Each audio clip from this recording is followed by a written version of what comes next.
ka ring nun hi ka dona kung zale nua maom at zangero akong atsuk chova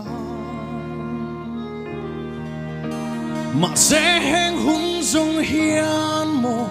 hei hi min muti chi imite ta na rin pathian ini kanun hi itan sau sia mani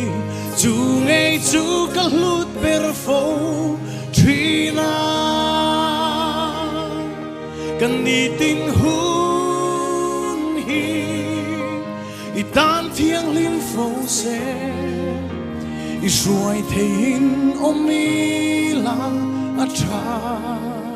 bere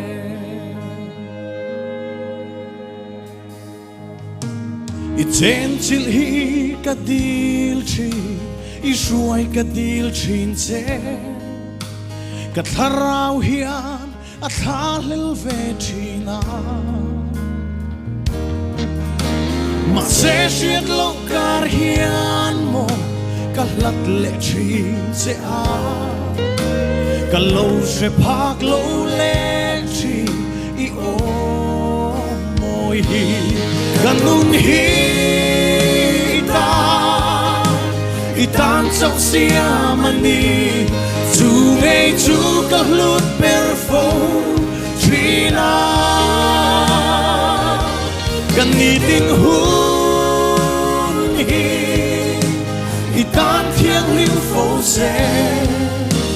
i hruai theihin omi la a tha bere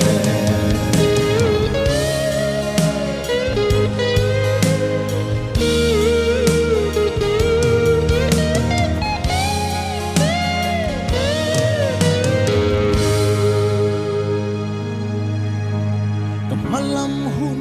zong po hi lalpa nangin nei la katani ruat kong zo an min pui la kama ati tur om te imit lunga tin ka eng kim hi itan zo i ro pui na kanun hi itan sau sia mani chu ngay chu ka lut per fo trina kan ni ting hun hi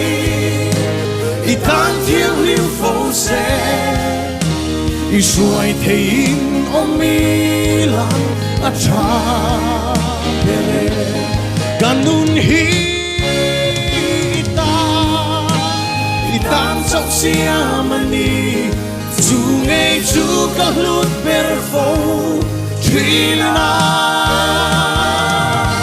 kan ni ting hun hi itan thiang lim fo se i hruai theihin omi la a tha bere i hruai theihin omi la a tha